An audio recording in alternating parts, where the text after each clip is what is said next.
नमस्कार, आप देख रहे हैं हल्ला बोल टीवी। मैं हूं दीपक शर्मा। बिहार एनकाउंटर से थर्रा रहा है। कहा जा रहा है कि ये जो हाफ एनकाउंटर्स, फुल एनकाउंटर्स हो रहे हैं, इनसे अपराधियों में खौफ पैदा होगा और अपराधी अपराध करने से डरेंगे। लेकिन बिहार के पूर्व डीजीपी अभयानंद ने कहा है कि इन एनकाउंटर से लॉलेसनेस और बढ़ेगा, अपराध रुकेगा नहीं, क्योंकि ये सेलेक्टिव एनकाउंटर्स हैं। तो इन एनकाउंटर्स को लेकर, ये जो एनकाउंटर्स हो रहे हैं बिहार में लगातार, इनको लेकर आवाज उठ रही है। कहा जा रहा है कि अब पुलिस अदालत का भी काम करेगी, अदालतों की तो जरूरत ही नहीं रही, पुलिस ही पकड़ेगी, पुलिस ही सजा दे देगी। इसे लेकर एक बड़ा एक्शन लेने जा रहे हैं एडवोकेट एसके पांडे। वो क्या करने जा रहे हैं हम इनसे जानते हैं। तो ये जो एनकाउंटर्स चल रहे हैं, जिसको लेकर बिहार के पूर्व डीजीपी अभयानंद ने सवाल उठाए हैं कल हल्ला बोल टीवी से बातचीत में, उन्होंने कहा है कि इससे लॉलेसनेस और बढ़ेगा, अदालतों की तो जरूरत ही नहीं है, फिर पुलिस ही अदालतों का काम करने लगी है। तो आप क्या करने जा रहे हैं इनको रोकने को लेकर? अभयानंद जी ने बिल्कुल सही कहा है और यह एनकाउंटर के संदर्भ में सुप्रीम कोर्ट ने एक गाइडलाइंस फ्रेम किया है और PUCL के इसका नाम है people's union for civil liberty versus state of Maharashtra, और 16 पॉइंट की guidelines pan India under article 142 constitution of India, उन्होंने सुप्रीम कोर्ट ने यह आदेश पारित किया है। एनकाउंटर को किसी भी तरीके से सभ्य समाज में जस्टिफाई नहीं किया जा सकता। एनकाउंटर, देखिए, हर एनकाउंटर के इतिहास की बात करें तो एनकाउंटर करने वाले ऑफिसर को गौरवान्वित किया जाता है, उन्हें पुरस्कृत कराया जाता है, उनको इस तरह से फूल माला, इस तरह से स्वागत करके एक माहौल बनाया जाता है। तो और हर एनकाउंटर की यही कहानियां होती है कि पुलिस से भागने की कोशिश करी तो और पुलिस पे हमला कर दिया और हमने आत्मरक्षार्थ गोली चलाई। तो इनकाउंटर में कई ऐसे मुकदमों में होता है कि उसमें साक्ष्य और सबूत नहीं होते और पुलिस की बात अदालत को मजबूरन माननी होती है। लेकिन ऐसे भी कुछ इनकाउंटर हुए हैं जिनमें पुलिस अधिकारियों को सजा हुई है। कई सारे मुकदमे बिहार में भी, बिहार के गया में एक दरोगा भी उम्र कैद की सजा काट रहा है। देखिए, इस केस में जिन पुलिस अधिकारियों ने इनकाउंटर किया, मैं दावे के साथ और गारंटी के किस केस में?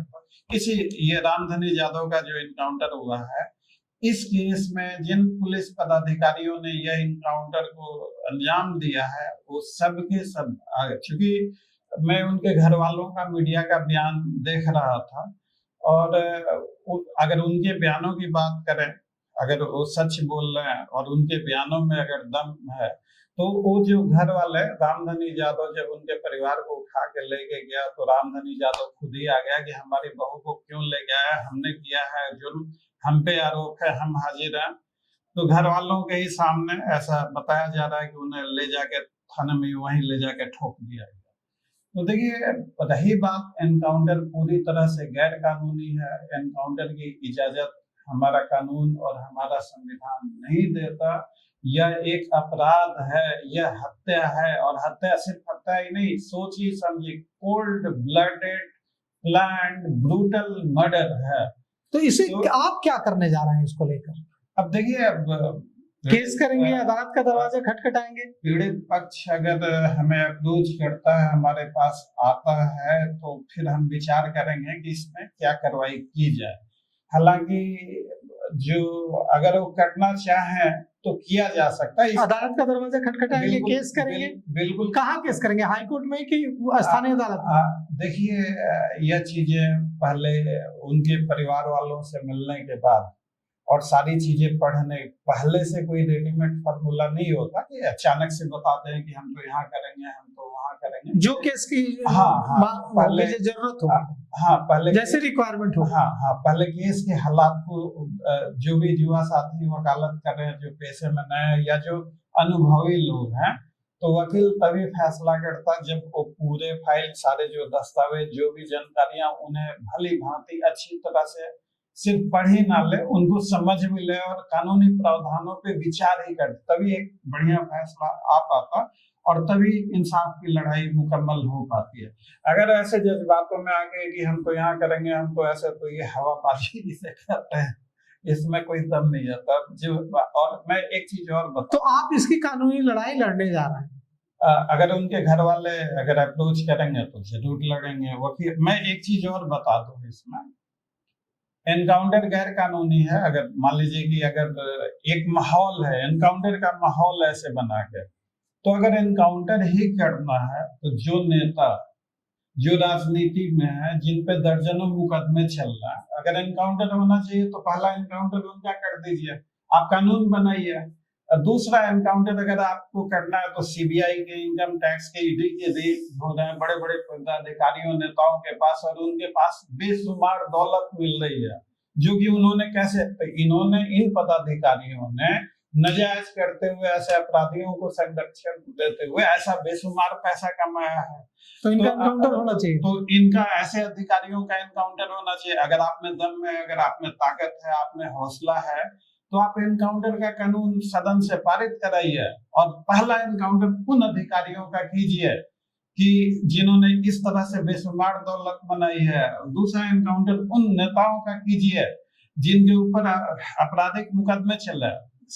आप देखिए, सेलेक्टिव एनकाउंटर, हर पार्टी में आपराधिक छवि वाले, जिन पे दर्जनों मुकदमे, हत्या और पता न तमाम क्या क्या मुकदमे चल रहे हैं, हर राजनीतिक पार्टी में वो लोग मौजूद हैं।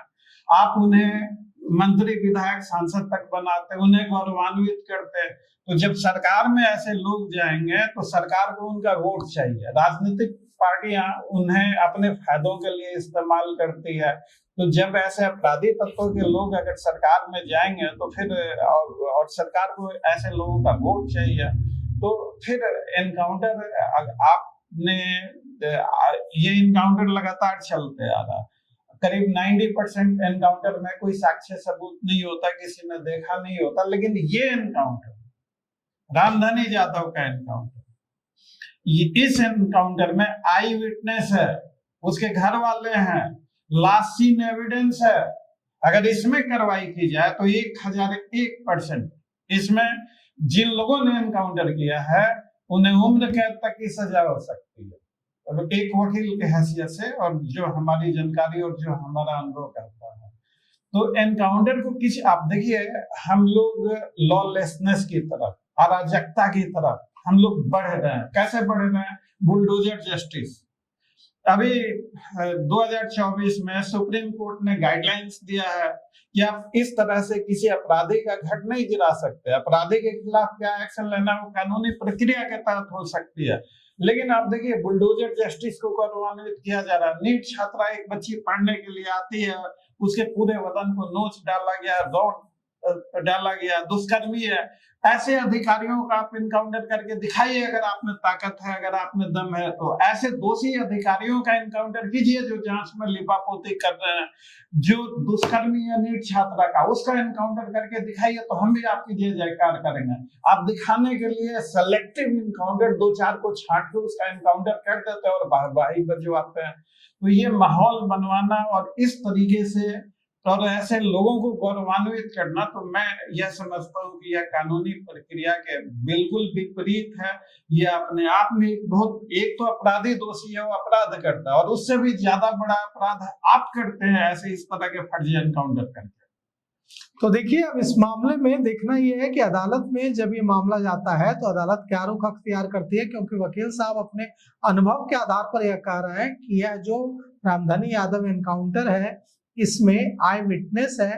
अगर यह परिवार अदालत का दरवाजा खटखटाता है तो इसमें एनकाउंटर करने वाले पुलिस अधिकारियों का फंसना तय माना जा रहा है। तो फिलहाल मैं एक चीज और इसमें बताना चाहूंगा कि देखिए, कई बार सवाल उठता है कि एक वकील को कौन सा मुकदमा लड़ना चाहिए एक नैतिकता के आधार पर। तो मैं आपके चैनल के मार्फत से तमाम दर्शकों को यह कहना चाहता हूँ, राम जेठमलानी साहब भी एक बार आतंकवादियों का मुकदमा लड़ रहे थे, तो काफी हो हल्ला हुआ, हो हंगामा हुआ कि आतंकवादियों के मुकदमे आप लड़ते हैं, आपकी भी कुछ जिम्मेवारी होती है राष्ट्र के प्रति। तो राम जेठमलानी साहब ने यह कहा था कि नैतिकता के आधार पे एक वकील कौन सा केस लड़ेगा, कौन सा केस नहीं लड़ेगा, नैतिकता के आधार पे अगर कोई वकील यह फैसला करता है तो यह बार काउंसिल ऑफ इंडिया के स्टैट्यूटरी रूल्स के खिलाफ है। और मेरी नजरों में उन्होंने बिल्कुल सही कहा। और अगर कोई वकील नैतिकता के आधार पर कि नहीं मैं तो इसका केस नहीं लड़ूंगा, वो तो अपराधी है, तो जिस व्यक्ति का अपराध अभी साबित नहीं हुआ उसे हम पहले से ही अपराधी मान लें, तो इस तरह से एक बायस्ड ओपिनियन सी बन जाती है। तो किसी, मान लीजिए कि रामधनी यादव उस पे मुकदमे थे, उसने क्या किया क्या नहीं किया, हमारा कानूनी प्रावधान प्रिजम्पशन ऑफ इनोसेंस की बात करता है। तो केस मुकदमे को एक वकील की हैसियत से देखना चाहिए, नैतिकता के आधार पे। अब उसने जो किया, रामधनी यादव ने जो किया, अब क्या किया, अब उसके कृत्य का यह मतलब नहीं है कि आप उसे ले जाइए और थाने में ले जाके और इस तरह से फर्जी मुठभेड़ दिखा के अगर आप किसी की हत्या करते हैं, तो रामधनी यादव ने जो अपराध किया था उससे भी ज्यादा बड़ा अपराध ये दोषी पुलिस वालों ने किया है। यह कानून का राज नहीं, यह एक गुंडा राज है, यह एक सरकारी गुंडागर्दी है। इसकी जितनी आलोचना की जाए वो कम होगी। तो देखिए वकील साहब जो बात कर रहे हैं, इसका फैसला अदालत को करना है, इसका फैसला हमारे सिस्टम को करना है, लेकिन इसका फैसला आपको भी करना है। यह बिहार आपका है, तो आप बताइए आपको कैसा बिहार चाहिए। आप अपने विचार कमेंट कर जरूर बताइएगा। तो फिलहाल इस पेशकश में इतना ही। आगे की खबरों के लिए देखते रहिए हल्ला बोल टीवी। शुक्रिया।